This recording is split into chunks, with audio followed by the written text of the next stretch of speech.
우리가 누구에게로 가보리까? 이 말씀이 오늘 여러분들에게 큰 은혜가 되시기 바랍니다. 우리가 놀이동산 같은 데 가서 풍선을 보면 공중에 붕붕 뜨는 풍선이 있습니다. 그런 풍선이 있어요. 그냥 우리가 입으로 부는 풍선하고 달리 이렇게 공중에 붕붕 뜨는 그런 풍선을 보는 것만으로도 기분이 참 좋습니다. 그 풍선들은 그냥 뜨는 것이 아닙니다. 그 속에 수소가스를 넣었든지 아니면 헬륨 가스를 넣었든지 뭔가 다른 내용물이 그 풍선 안에 있기 때문에 그러니까 뜨는 거예요. 사람도 마찬가지입니다. 우리도 우리 속에 이렇게 뭐가 들어있느냐에 따라서 이렇게 둥둥 뜨기도 하고 그냥 땅바닥에 가라앉아 있기도 하는 것입니다. 그러니까 우리 속에 무엇이 있느냐가 참 중요한 것입니다.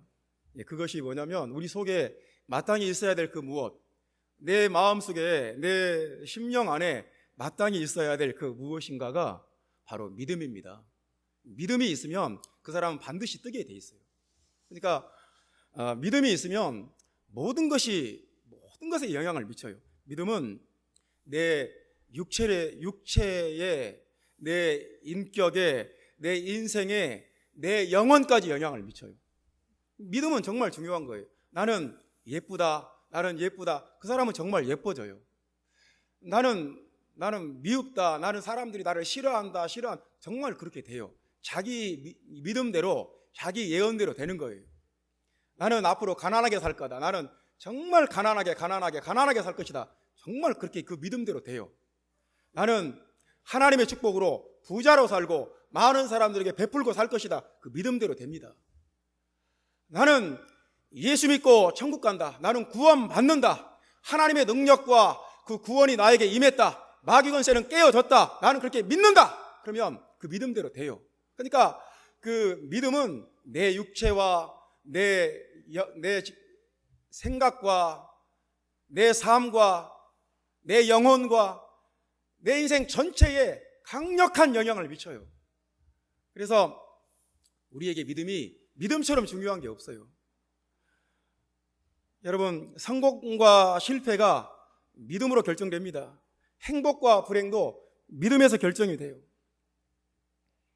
저는 목회하기 전에 신학교에서 목회를 앞두고 기도를 많이 했습니다. 기도할 때 뭔가 앞으로 이제 신학 과정을 마치면 목회를 해야 되는데 내 생각에 가난하게 살 것 같더라고요. 나는 앞으로 목회하면 되게 가난하게 살겠구나. 아주 내가 목회하면 정말 가난하게 살겠구나. 그래서 목회를 놓고 기도를 하면 항상 눈물이 나왔어요. 하나님, 아무리 가난해도, 아무리 밥을 굶을 정도로 가난해도 내가 사명이니까 가겠습니다. 그렇게 기도를 했어요. 그게 자기 예언이었던 것 같아요. 그래서 정말 가난해도 그렇게 가난할 수 없는 시간들을 보냈습니다. 나중에 내가 생각을 바꿨다니까요. 내가 왜 이런 생각을 해야 되지? 이게 하나님의 뜻이 아닌데? 가난하니까 가족들도 싫어해요.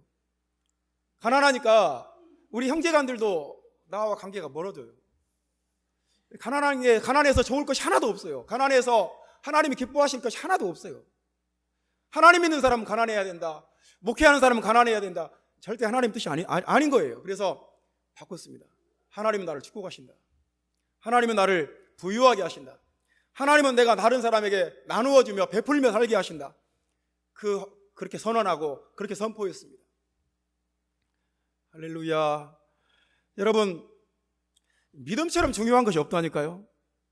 예수님이 세상에 오셨을 때 가장 이해를 못하는 거, 가장 답답해 하시는 거, 가장 예수님이 전지전능하신 예수님이 이건 이해가 안 된다. 그게 어떤 상황이었냐면 사람들이 믿음이 없을 때, 믿음 없는 사람 보실 때 예수님은 막 화를 냈어요. 믿음 없는 사람 보면 예수님은 이해를 못했어요. 어떻게 그걸 믿음이 없을 수가 있지? 믿으면 되는 건데 왜 안 믿고 굳이 그 반대의 상황을 붙잡는 거지? 예수님은 믿음 없는 사람에 대해서는 정말 고개를 설레설레 흔들었어요. 이해가 안 된다. 반대로 믿음 있는 사람 보면 예수님은 그렇게 좋아했어요. 내가 이스라엘에서 이 사람보다 믿음 좋은 사람 못 봤다. 내가 이스라엘 전역에서 이렇게 큰 믿음 가진 사람 못 봤다. 믿음 좋은 사람 보면 예수님은 정말 좋아했어요. 우리 젊은 청년들이 아이돌 가수를 보면 막 와 정말 예쁘다, 잘생겼다, 막 노래 잘한다, 막 환호하고 막 기뻐하는 것처럼 예수님한테 세상에서 가장 멋있고 예수님한테 가장 훌륭한 사람은 믿음 좋은 사람이에요. 예수님은 믿음 좋은 사람 보면 너무너무 좋아하셨어요. 이 사람 정말 이 사람 믿음을 보았느냐? 이렇게 믿음 좋은 사람 보았느냐? 주님은 정말 어쩔 줄 몰라 하셨어요. 여러분과 저에게 믿음이 있기를 바랍니다. 믿음이 있어야 돼요. 오늘 그 본문의 요한복음 6장 전체의 주제는 믿음입니다. 그래서 믿는 자라는 말이 자꾸 나와요. 믿는 자. 여러분이 성경을 요한복음 6장을 한번 꼼꼼히 읽어보시면 믿는 자라는 말이 자꾸 나온다니까요. 믿지 않는 자 그런 말도 나오고 믿는 자. 사실 요한복음 전체에서 가장 중요한 단어는 믿는다입니다. 믿는다와 사랑하다. 우리는 예수 그리스도를 믿는 사람들입니다. 그렇게 생각하시면 아멘 합시다. 예수님 믿으시면 아멘 합시다. 우리는 예수님 믿습니다. 예수님이 주와 그리스도가 되시고 우리를 구원하시는 하나님이라는 것을 믿습니다. 여러분이 만약에 예수 그리스도를 믿지 않으면 어떻게 될까요? 우리가 예수 믿다가도 또 불교 믿는 사람도 있고, 예수 믿다가도 카톨릭으로 가는 사람도 있고, 예수 믿다가도 점쟁이 찾아가는 사람도 있고, 꼭 예수 믿으라는 법은 없으니까 다른 것을 믿을 수 있는 어떤 선택과 기회가 있지 않습니까? 우리가 예수를 믿을 수도 있고 믿지 않을 수도 있어요. 여러분, 다시 한번 질문하겠습니다. 여러분이 만약에 예수 그리스도를 믿지 않는다, 그럼 여러분은 어떻게 될 것 같아요? 여러분이 어떻게 될 것 같습니까? 굉장히 중요한 질문입니다. 여러분이 만약에 예수 믿지 않으면 어떨 것 같아요? 여러분, 그것에 대한 대답은 뭐냐면 아무거나 믿는다입니다. 만약에 우리가 예수를 믿지 않으면 우리는 정말로 아무거나 믿습니다. 아무거나 믿어요. 아마 우리는 유교를 믿을 것입니다. 유교가 우리 정신세계에 엄청난 영향을 줬기 때문에 우리는 유교의 영에 사로잡혀서 유교를 따라갈 거예요. 또 불교의 영향도 받을 것입니다. 4월 초포일 날은 절에 가서 국수도 먹고 절에 가서 등도 달아놓고 우리는 불교에 살아가는 것도 몇 가지 따라서 할 것입니다. 아마 우리가 예수 믿지 않으면 우리는 한 번씩 점쟁이도 찾아갈 거예요. 뭔가가 답답하고 앞날이 불안하고 그러면 점쟁이를 찾아가서 어떻게 될 것이냐고 물어보기도 할 것입니다. 또 우리가 만약에 예수 믿지 않으면 주역을 하는 사람을 찾아갈지도 모릅니다. 음양오행이나 사주팔자를 따져서 미래를 예측한다는 주역하는 사람들 찾아갈지도 모릅니다. 우리가 만약 예수 믿지 않으면 우리는 풍수지리를 따질지도 모릅니다. 내 회사를 정할 때, 이사갈 집을 찾을 때 풍수지리를 보고, 내 자식들이 결혼한다고 할 때 점쟁이를 찾아가서 궁합을 따져보고, 신문에 오늘의 운세를 찾아보고, 무당을 찾아가서 상담하고, 또 길거리에 있는 타로점을 재미로라도 해보고, 대보름날은 보름달을 향해서 소원을 빌기도 하고, 아마 온갖 것들을 우리가 짬뽕되어가지고 아무거나 믿을 거예요. 그냥 주변에서 이거 한번 해봐라 하면 그것도 해보고 저것도 해보고. 여러분, 놀랍지 않습니까? 우리가 만약에 예수를 믿지 않으면 우리는 아무거나 믿어요. 무서운 일입니다. 세상에 온갖 귀신들을 다 끄집어 당겨요. 나를 죽이고 멸망시키고 도적질하는 마귀를 자꾸 끌어당기면서 할 수밖에 없어요. 비참하지 않습니까? 저는 일주일간 금식을 해본 적이 있습니다. 최고로 많이 해봤어요. 저는 금식을 40일씩 20일씩 하는 분들 보면 상상도 못하겠어요. 어떻게 저렇게 금식을 하나. 일주일간 금식을 해봤습니다. 한 5일째 금식을 했는데, 기도원 앞에 학교 끝나고 아이들이 지나갑니다. 지나가다가 눈 위에다가 하얀 눈이 내렸는데 그 위에다가 새우깡 몇 개를 떨어뜨려 놨더라고요. 그걸 보는 순간 한참 쳐다봤어요. 먹고 싶다. 이거 집어서 먹고 싶다. 사람이 배가 고프면 아무거나 먹고 싶은 거예요. 길거리에 떨어 있어도 상관없어요. 보는 사람 없겠지. 한참 쳐다봤어요. 정말 배가 고프면 내 배를 채울 수 있는 것은 아무거나 먹고 싶어요. 뭐든지 먹어요. 거지왕 김춘삼이 쓴 책을 읽어봤습니다. 이분이 어렸을 때부터 거지로 살았습니다. 근데 이분이 하는 말이 자기는 거지로 살면서 별걸 다 먹어봤대요. 가장 정말 잊을 수 없는 음식은 뭐냐면 옛날에는 식당에 음식점 앞에 음식 쓰레기통이 크게 있었대요. 그러면 그 큰 음식 쓰레기통을 내놓고 거기다가 음식 쓰레기를 계속 붓는 거예요. 물도 붓고 온갖 음식 쓰레기를 다 부어요. 그러면 돼지 키우는 사람들, 뭐 이렇게 사료가 필요한 사람들이 와서 그걸 가져가는 거예요. 그런데 여름날 음식 쓰레기 식당 앞에 있는 그 음식 쓰레기통에다 손을 집어넣고 휘 저으면 뭔가 걸린답니다. 이게 뭐 굴비 대가리나 생선 대가리나 이런 게 걸린대요. 그것이 그 속에서 막 나온 것도 아니고 며칠 된 거여서 약간 이렇게 상한 거예요. 그것을 입에 딱 집어넣고 그 속에 있는 즙을 쭉 빨아들이면 그렇게 고소하고 시큼하면서 특별한 맛이 난대요. 자기는 평생 그 맛을 잊을 수가 없대요. 사람이 배가 고프면 뭐든지 먹어요. 음식 쓰레기도 상관없어요. 정말 우리가 며칠 동안 굶었는데 먹을 게 없다. 길거리에 있는 음식 쓰레기 봉투를 유심히 볼지도 모릅니다. 사람이 배가 고프면 그 허기를 채우기 위해서 못할 게 없어요. 담도 뛰어넘어요. 우리가 예수 그리스도를 믿지 않으면 우리는 정말 아무거나 집어먹어요. 아무거나 믿어요. 길거리에 있는 것이든 뭐 누가 먹고 버린 것이든 상관없어요. 아무거나 주워서 아무거나 집어서 먹게 돼 있어요. 여러분, 우리가 예수를 믿는다는 것이 얼마나 특별하고 얼마나 놀라운 것인지 아시기를 주님의 이름으로 축원합니다. 예수 믿는 것이 좋은 거예요. 예수 믿는 것이 특별한 거예요.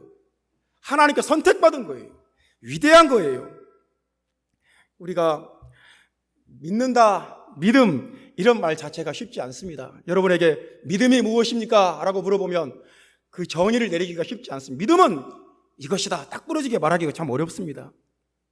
왜냐하면 믿는다, 믿음, 이런 말들은 관념적인 언어예요. 인간의 내면에서 일어나는 작용이고 어떤 지적인 작용이고 심리적인 작용이고 어떤 내면의 결단과 관련되어 있는 말이고, 그래서 믿는다라는 말 자체가 정의하거나 설명하기가 참 어려운 말이에요. 여러분에게 믿음이 무엇입니까? 믿는다라는 말이 뭘 한다는 말입니까? 물어보면 글쎄요, 믿는다, 성경책 들고 교회 간다는 말이겠지요? 이렇게 대답할지도 몰라요. 우리가 예를 들어서 먹는다라는 말을 쉽습니다. 먹는다, 먹는 게 뭡니까? 먹는다, 이 뭐냐고 물어보면 여러분 쉽게 대답합니다. 그냥 머릿속에 다 떠올라요. 먹는다, 어떤 그 말을 듣는 즉시 우리 머릿속에 연상이 돼요. 먹는다, 어떤 과일이나 어떤 고기나 어떤 빵이나 밥이나 어떤 음료나 이런 것을 내 입에 넣고 무엇인가를 마시거나 씹거나 섭취하는 행위, 입에서 내가 맛보고 씹고 삼키는, 그래서 내 영양분을 채우는, 굉장히 먹는다, 우리는 평생에 이걸 하기 때문에, 중요하기 때문에 먹는다는 것이 무엇인지 우리는 잘 알아요. 그래서 먹는다 쉽습니다. 믿는다 어렵습니다. 먹는다는 뭐 설명하기도 쉽고 누구나 공감할 수 있어요. 설명할 필요도 없어요.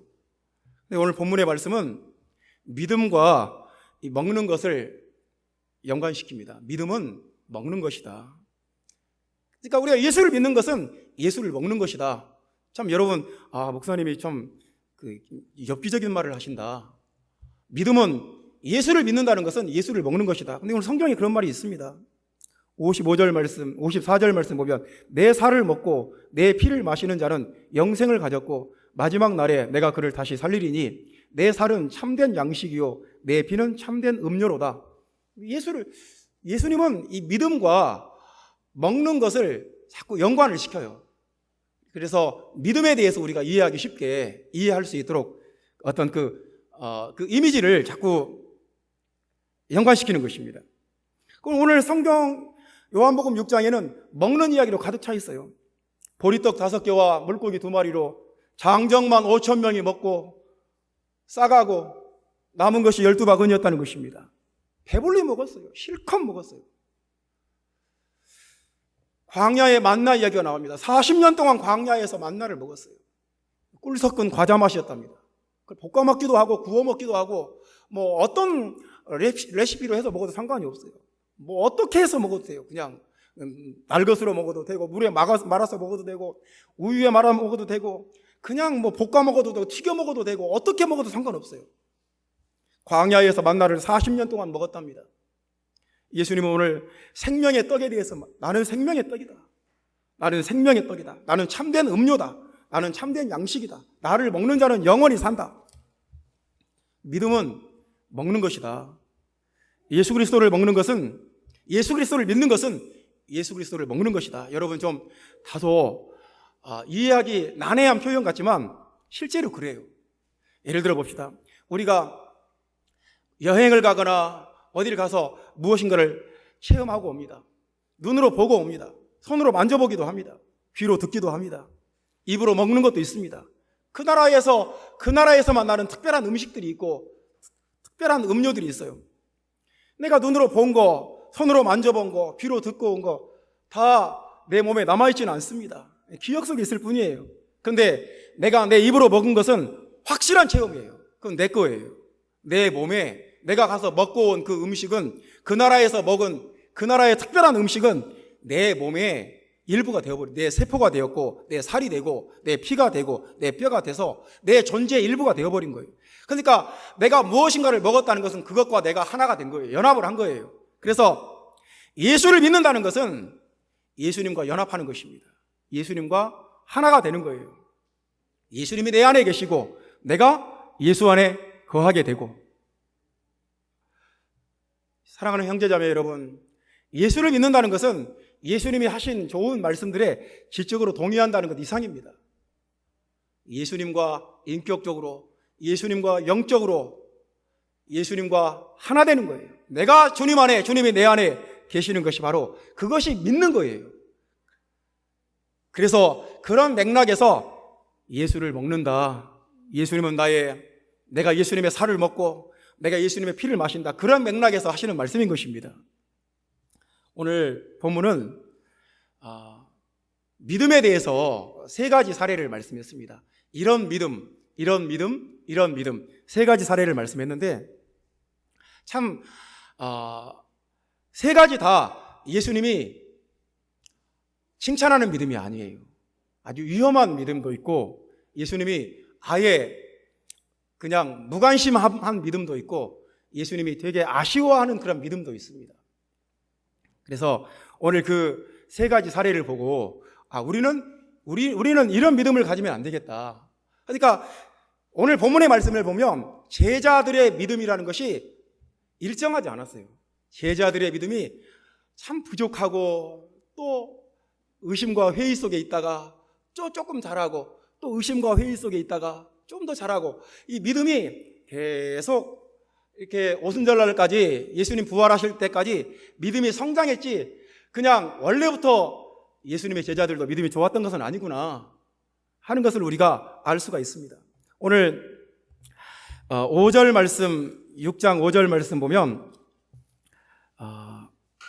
5절 말씀 우리 다 같이 한번 읽어봅시다. 예수께서 눈을 들어 큰 무리가 자기에게로 오는 것을 보시고 빌립에게 이르시되 우리가 어디서 떡을 사서 이 사람을 먹이겠느냐 하시니 6절까지 읽어봅시다. 이렇게 말씀하시면 신이 어떻게 하실지를 아시고 빌립을 시험하고자 하심이라. 시험하고자 하셨어요. 예수님이 빌립은 성경에 자주 나오는 인물은 아닙니다. 이럴 때 한 번씩 나와요. 안드레도 마찬가지고. 근데 예수님이 빌립을 한번 시험해보고 싶었어요. 믿음이 있나 없나, 이 사람의 믿음이 어디까지인가, 믿음이 어느 정도 있는가 시험해보셨어요. 그러니까 우리에게 믿음이 있는지 없는지는 참 예수님한테 중요한 문제예요. 여러분이 믿음이 있기를 주님의 이름으로 축원합니다. 주님한테 참 중요한 문제였어요. 내가 믿음이 있는가 없는가는 예수님께 중요한 문제예요. 주님이 그걸 확인해보고 싶어하고 이 사람이 정말 믿음이 있는지 없는지 시험해 보시고, 참 주님이 중요하게 보시는구나. 자, 그러면 빌립을 시험하셨습니다. 이 사람들이 지금 장정만 5,000명 이상이 모였는데, 이 사람들을 어떻게 하면 어디서 어떻게 이 사람들에게 먹이겠느냐? 모범 답안이 무엇이었을까요? 예수님이 원하시는 대답이 무엇이었을까요? 어쨌거나 빌립은 이렇게 말합니다. 각 사람으로 조금씩 받게 할지라도 200데나리온의 떡이 부족합니다. 200데나리온은 그 당시에 군인이나 노동자의 8개월 임금입니다. 그러니까 작은 돈이 아니에요. 200데나리온, 아주 조금씩. 그러니까 그 당시에 한 끼를 먹을 때 떡 3개가 최소한 떡 3개는 있어야 돼요. 그리고 그 떡 3개와 함께 먹을 수 있는 음료나 아니면 고기 반찬. 근데 최소한 떡 3개씩은 줘야 되는데, 보리떡 3개씩은 줘야 되는데, 그렇게만 주려고 해도 200데나리온이 필요합니다. 안드레는 또 이렇게 말합니다. 보리떡 5개와 물고기 2마리를 가지고 있는데, 어떤 아이가 가지고 왔는데, 그러나 그것이 이 많은 사람에게 얼마나 되겠습니까? 참 이 말이 틀린 말이 아닙니다. 참 합리적이고 다 맞는 말입니다. 그런데 믿음이 없는 말이에요. 믿음이 없는 말이고, 세상적으로는 자 이시에 맞고 경우에 맞고 수학적 계산이 정확한 말이지만 주님이 기대하셨던 답은 아니었던 것입니다. 그러니까 제자들의 믿음이 거기 그 정도였어요. 그렇게 믿음이 훌륭한 믿음은 아니었습니다. 그들은 예수님을 그 정도까지만 생각했던 거예요. 오병이어의 기적을 행하실 수 있는 주님으로 생각하지 않았던 거예요. 그들은 예수님을 어떤 현실의 벽에서, 수학적 계산 속에서 꼼짝 못하시는 하나님, 물고기 2마리와 보리떡 5개 가지고 이걸 가지고 뭘 할 수 있겠습니까? 그들은 아주 합리적인 대답을 했지만 그들의 대답 속에는 예수님에 대한 믿음이 하나도 없었습니다. 자신의 생각과 지식의 한계 속에 제한되어 있었고, 그 한계와 제한 속에 예수님도 같이 가둬버렸습니다. 예수님은 그들의 생각이 틀렸다는 것을, 그들이 믿음이 부족하다는 것을 알려주기 위해서 2가지 기적을 연거푸 행하십니다. 첫 번째는 오병이어의 기적을 행하십니다. 놀라운 기적을, 성경에서 가장 위대한 기적이에요. 성경에서 소경의 눈을 뜨게 한 것보다, 안진병이가 일어선 것보다, 문둥병자가 고친 것보다 더 놀라운 기적이 일어났어요. 그래서 주님이 이 기적들을 통해서 하시는 말씀은, 나는 네가 생각하는 것보다 더 크다. 너희들이 생각하는 것보다, 너희들 눈에 보이는 것보다, 너희들이 아는 것보다 더 큰 세계가 있다. 나는 그 큰 세계 속에 있는 하나님이다. 나는 너희들에게 하나님의 나라를 가르쳐주고 싶다. 주님이 오병이어의 기적과 바다 위로 걸어가신 그런 기적들을 통해서 제자들이 하나님 나라에 대한 그 비전과 예수 그리스도에 대한 믿음을 갖기를 원하셨습니다. 예수님은 자신이 창조주 하나님이시고, 자신이 지구상의 모든 물리적인 법칙을 창조하신 하나님이신 것을 그들이 알기를 원했어요. 그래서 눈에 보이는 세계보다 더 큰 세계, 하나님의 나라가 있다는 것을 제자들이 알고 보고 깨닫고 그것을 믿기를 원했어요. 우리가 믿음을 갖는다는 것은 더 큰 세계 속으로 들어가는 거예요. 우리가 믿음을 가지면 하나님의 나라가 나에게 임해요. 우리가 믿음을 가지면 하나님의 능력이 나에게 임합니다. 우리가 믿음을 가지면 우리가 기도할 때 응답이 되고, 우리가 믿음을 가지면 마귀가 물러갑니다. 여러분이 믿음으로 기도하면 병마가 떠나갑니다. 여러분이 믿음으로 기도하면 성령을 받습니다. 여러분, 그런 눈에 보이지 않는 영적인 세계, 하나님의 나라에 대한 비전과 확신과 믿음이 여러분 안에 있기를 주님의 이름으로 축원합니다. 우리는 믿고 싶은 예수가 있어요.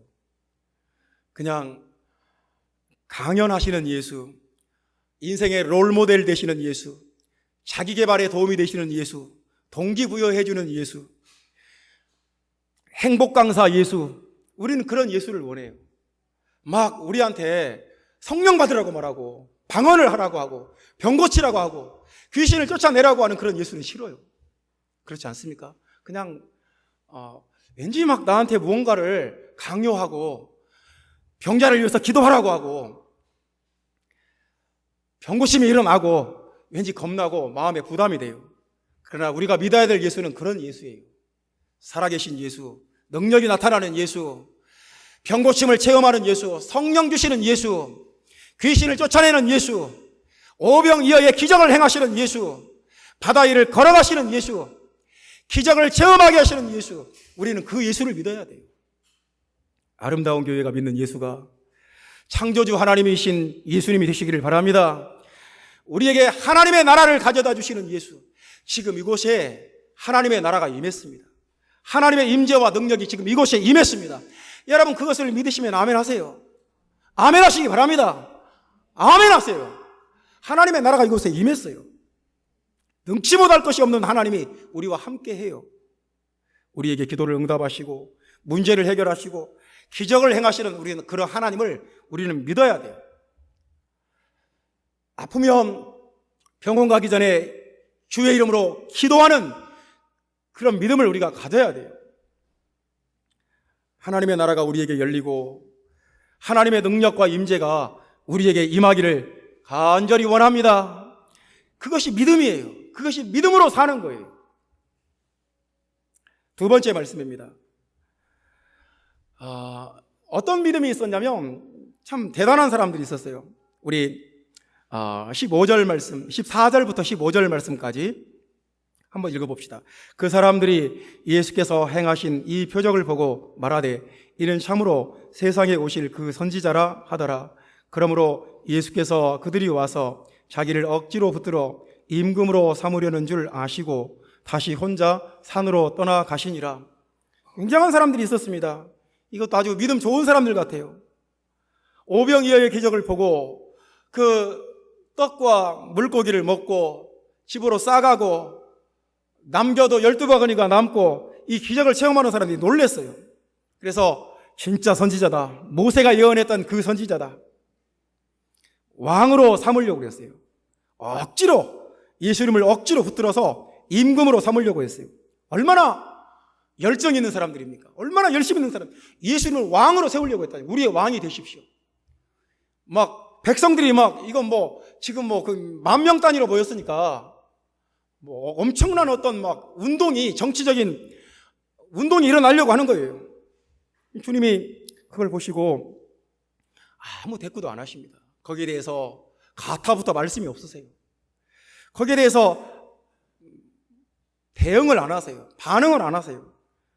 그리고 혼자 산으로 떠나가 버리고 조용히 혼자 산으로 가서 기도하십니다. 주님이 이 열정과 어떤 희망으로 가득 차서 예수님을 임금으로 세우겠다는 그 열정을 가진 사람들에게 왜 대꾸도 안 하시고 대응도 안 하시고, 참 이게 예수님이 이렇게 하실 때가 있다니까요. 바리새인들한테는 막 예수님이 막 지적했어요. 너희들 회개하라고, 너희들 잘못됐다고, 외식하는 영이, 종교의 영이 너희 속에 들어있다고 회개하라고 강력하게 말씀하셨는데, 자기를 왕으로 세우겠다는 이 사람들에 대해서는 아예 예수님이 대꾸도 안 하세요. 무대꾸, 무반응. 그러니까 그 사람들의 그 예수님을 왕으로 세우겠다는 그 사람들의 그 속에 있는 동기를 주님이 보셨던 거예요. 그 동기, 그들의 속에 있는 그 마음, 속마음, 그걸 주님이 보셨던 거예요. 그러니까 우리의 믿음, 우리가 예수님을 믿는다 했을 때 우리의 믿음 속에 우리의 동기가 참 중요합니다. 우리의 어떤 숨은 동기, 숨은 마음, 내가 얼마나 착하고 순수한 마음으로 주님을 찾는가, 주님을 믿는가, 그게 참 중요한 거예요. 하나님 나라에서는 눈에 보이는 것보다 보이지 않는 것이 더 중요합니다. 믿음의 세계에서는 눈에 보이는 열정보다 보이지 않는 그 동기가, 그 순수함이 더 중요하다는 것입니다. 그들은 예수님은 그들의 동기를 파악을 했어요. 이렇게 말씀하십니다. 너희가 나를 찾는 것은 표적을 본 까닭이 아니요 떡을 먹고 배부른 까닭이라. 그러니까 예수님을 왕으로 세워서 자기들의 경제적인 문제를 해결하겠다는 거예요. 나쁘지 않습니다. 그런데 그게 전부였어요. 그래서 주님이 그들을 떠나버립니다. 그러니까 주님은 어떤 의도를 가지고 자기에게 접근하는 사람들을 싫어하셨어요. 우리도 마찬가지 아닙니까? 어떤 사람이 나한테 접근해 오는데 그 사람이 순수한 마음으로 접근하는 것이 아니라 어떤 의도와 목적을 가지고 나를 이용할 생각을 가지고 나에게 접근하면 누가 그 사람을 좋아하겠습니까? 예수님도 어떤 자기의 야망을 이루기 위해서, 자신의 꿈을 이루기 위해서, 자기의 목적을 달성하기 위해서 자기를 찾아오는 사람들에게는 대꾸도 하지 않았습니다. 떠나버렸습니다. 참 이게 쉽지 않았습니다. 예수님의 제자들 중에도 이런 사람이 있었어요. 예수님을 이용해서, 예수님을 통해서 출세해야지. 예수님의 그 능력과 권능을 통해서 내가 한자리 해야지. 요한과 야고보가 노골적으로 그런 야망을, 그런 생각을 드러낸 사람들이었습니다. 주님은 그것을 인정하지 않았습니다. 그것이 믿음이라고 주님은 인정하지 않았습니다. 예수님에게 우리의 왕이 되어 주십시오. 예수님을 자신의 필요를 채우는 수단과 역할로 제한해 버렸습니다. 이건 믿음이 아니라는 것입니다. 주님이 계속해서 말씀하십니다. 내가 그리스도인 것을 알리지 마라. 왜냐하면 그러면 예수님을 이용해서 자신의 목적을 달성하려고 하는 수많은 사람들이 일어나니까 내가 그리스도인 것을 사람들에게 알리지 마라. 이렇게 말씀하시는 것입니다. 사랑하는 형제자매 여러분, 우리는 예수님 앞에 내가 뜨거운 열심과 노력과 수고 이전에 내 마음에 정말 예수님에 대한 순수한 동기가 있는가? 순수한 마음이 있는가? 내가 교회에서 무언가를 헌신하고 수고하기 전에 내 마음을 하나님 앞에 먼저 돌아봐야 됩니다. 순수함이 있어야 돼요. 내가 교회에서 이렇게 함으로써 내가 무언가 얻는 게 있겠지, 이런 계산 속에 하면 하나님은 그거 인정하지 않습니다. 그건 믿음이 아닙니다. 주님은 그런 사람들을 받아주지 않았어요. 그런 사람들이 호응해주지 않았습니다. 응답해주지 않았어요. 그런 사람들과 대응해주지 않았어요. 혼자 산으로 떠나가셨습니다. 사람이 두 종류의 사람이 있습니다. 왜 모든 사람들이 내 필요를 채워주지 않는가? 왜 모든 사람들이 내 마음에 들지 않는가? 나를 중심으로 자기중심적인 사람이 있고, 여기서 내가 헌신할 것은 무엇인가? 여기서 내가 채울 것은 무엇인가? 내가 여기서 섬겨야 될 사람들은 누구인가? 이렇게 다른 사람을 중심으로 생각하는 그 두 종류의 생각이 있습니다. 우리는 어떤 사람이 되어야겠습니까? 왜 모든 사람들은 내 필요를 채우지 않는가? 이런 유아기적인 생각 속에 빠져 있으면 우리는 결코 하나님 나라에서 믿음을 가진 사람이 될 수가 없습니다. 여러분 안에 하나님을 향한 믿음, 그 믿음은 순수한 것이어야 돼요. 하나님 앞에서 믿음은 순수해야 돼요. 내가 주님을 향해서 믿음을 갖는다. 어떤 인간적인 동기나 인간적인 계산이나 어떤 인간적인 이해타산이 없이 순수한 마음으로 주님을 찾고 주님을 바라봐야 돼요. 예수님이 자신의 의도나 자신의 필요에, 자신의 목적에 부합하지 않는다고 생각했을 때 66절 말씀에 보면 많은 사람들이 떠나가고 다시는 그와 다니지 아니하더라. 그러니까 수많은 사람들이 예수님을 자신의 어떤 목적을 위해서, 어떤 의도를 가지고 이해타산을 따지면서 예수님을 이용할 목적으로 예수님에게 다가갔던 거예요. 자신의 이해관계에 맞지 않았을 때 많은 사람이 떠나가 버렸어요. 다시는 그와 다니지도 않았어요. 믿음은 자신의 의도나 자신의 목적과 자신의 계획을 세우는 것이 아닙니다. 자신의 왕국을 세우는 것도 아닙니다. 하나님의 말씀을 듣고, 하나님의 계시의 말씀을 듣고, 하나님의 나라가 무엇인지, 하나님의 목적이 무엇인지 알고 순수한 동기와 순수한 열정으로 헌신하는 것입니다. 여러분 마음속에 예수 그리스도를 향한 순수한 열정과 순수한 마음이 일어나기를 주님의 이름으로 축원합니다. 세 번째 말씀입니다. 이제 믿음에 대해서 실패한 사람들이 나옵니다. 믿음에 대해서 실패한 사람들, 끝까지 믿기를 거부한 사람들. 이제 64절 말씀 보겠습니다. 우리 64절 말씀 다 같이 읽어봅시다. 그러나 너희 중에 믿지 아니하는 자들이 있느니라 하시니 이는 예수께서 믿지 아니하는 자들이 누구며 자기를 팔 자가 누구인지 처음부터 아심이러라. 믿지 않는 자들, 이 말은 굉장히 강한 말입니다. 아예 믿지 않기로 작심한 사람, 그런 말이에요. 믿지 않기로 결심한 사람, 내가 믿나 봐라, 네가 아무리 그렇게 해봐라, 내가 그렇게 믿나 봐라, 이런 태도를 가진 사람. 여러분, 주님은 그런 사람들을 아셨어요. 내가 믿나 봐라, 내가 그 말 듣고 내 생각을 바꾸나 봐라, 내가 그 말을 듣고 내 생각을 바꾸나 봐라, 내가 그 말을 듣고 내 생각을 바꾸고 내 삶의 변화가 있나 봐라. 나는 절대로 믿지 않겠다. 아주 작심한 사람들, 그런 사람을 이제 오늘 본문이 그렇게 말씀하신 거예요. 믿지 아니하는 자들, 믿기를 거부하는 자들, 믿지 않기로 작심한 자들. 여러분, 성경에 수많은 인물들이 나오는데 성경 인물 중에 최악의 인물이 누굴까요? 성경에서 가장 불행한 인물이 누굴까요? 가룟 유다가 아닐까요? 가룟 유다는 참 성경에서 이 사람보다 더 불행하고 불쌍하고 실패한 사람이 없어요. 가룟 유다처럼 되고 싶은 사람 있습니까? 아무도 없어요. 여러분, 가룟 유다를 본받고 싶습니까? 아무도 없어요. 가룟 유다처럼 살기를 원합니까? 아무도 없어요. 참 가룟 유다는 대단한 사람이에요. 12사도 중에 한 사람으로 예수님께 선택받은 사람이에요.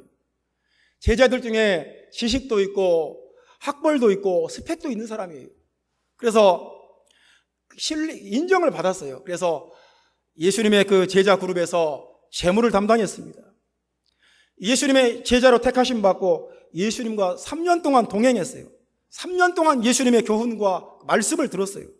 3년 동안 예수님의 기적과 표적, 성경에 기록되지 않은 수없이 많은 기적과 표적들을 보고 체험했어요. 얼마나 큰 축복입니까? 여러분, 내가 만약에 예수님의 선택을 받아서 12명 중에 한 명이 되었고 예수님과 동행할 수 있고 예수님의 말씀을 직접 들을 수 있고 얼마나 큰 축복입니까? 얼마나 감사한 일입니까? 얼마나 귀한 일입니까? 얼마나 놀라운 일입니까? 근데 이 큰 은혜는 하나도 생각하지 않고 이 가룟 유다는 이상한 사람이었어요. 그러니까 끝까지 믿기를 거부한 사람이었어요. 나는 믿지 않겠다. 끝까지 나는 믿지 않는다. 나는 나다. 나는 내 생각대로 산다. 자기 고집에 똘똘 쌓여서 예수님의 말씀이 그 마음속에 들어가지도 않고 듣지도 않고 변화되기를 거부하는 사람. 그래서 주님은 이런 사람에 대해서 뭐라고 말씀하냐면 70절 말씀 봅시다. 예수께서 대답하시되 내가 너희 12를 택하지 아니하였느냐? 그러나 너희 중에 한 사람은 마귀니라. 가룟 유다는 마귀라는 거예요. 이 사람은 예수 믿는 사람이 아니라는 거예요. 마귀를 믿고 있다는 거예요. 마귀를 믿는 사람이다. 예수님의 제자고 예수님과 함께하고 있지만 지금 이 시점이 예수님이 공생애가 지금 2년 지났을 때예요. 이제 1년 남았어요. 2년 동안 같이 했는데도 마귀다. 앞으로 1년 동안 같이 해도 이 사람은 변화되지 않는다. 마귀다. 이 사람은 2년 동안 나랑 같이 했고 같이 동고동락했고 말씀을 들었고 기적과 표적을 받고 수도 없이 주님의 능력과 표적과 모든 것을 보았지만 그래도 마음 눈꽃만큼도 손톱만큼도 변하지 않는다. 이 사람은 마귀다. 이 사람은 하나님 믿지 않는다. 이 사람 예수 믿는 사람이 아니다.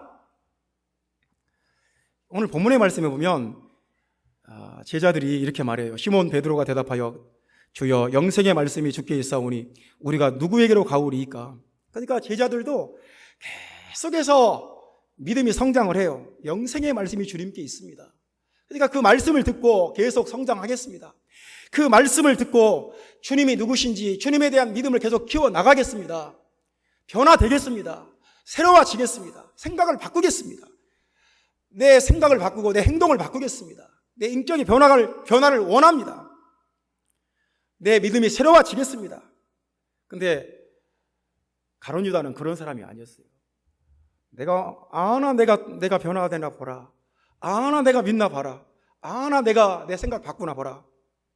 이상하게 하나님께 마음을 닫아버린 사람들이 있습니다. 세상에는 활짝 열린 마음이 믿음의 세계에서는, 하나님의 나라에 대해서는 완전히 닫혀버린 사람들이 많이 있습니다. 사랑하는 형제자매 여러분, 믿음에 실패한 것은 최악의 실패예요. 우리가 하나님을 믿는데, 예수님을 믿고 예수님의 말씀을 듣는데 실패한 것은 이것보다 더 큰 실패가 없어요. 이것보다 더 불행한 것이 없어요. 이것보다 더 크게 망한 것이 없어요. 예수 믿는데 성공하시기를 주님의 이름으로 축원합니다. 예수 믿는데 성공하세요. 예수 믿는데 이것에는 반드시 성공해야 돼요. 예수 믿는 데는 꼭 성공해야 돼요. 예수님 믿고 예수님 따라다니고 예수님의 말씀을 듣고 예수님의 말씀을 통해서 내 마음과 생각이 변화가 되고 새 사람이 되고 날마다 변화되고, 이것이 믿는 거예요.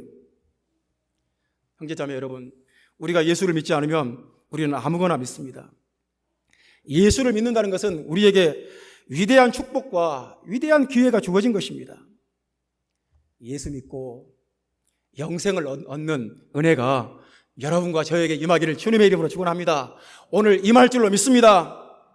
기도하겠습니다.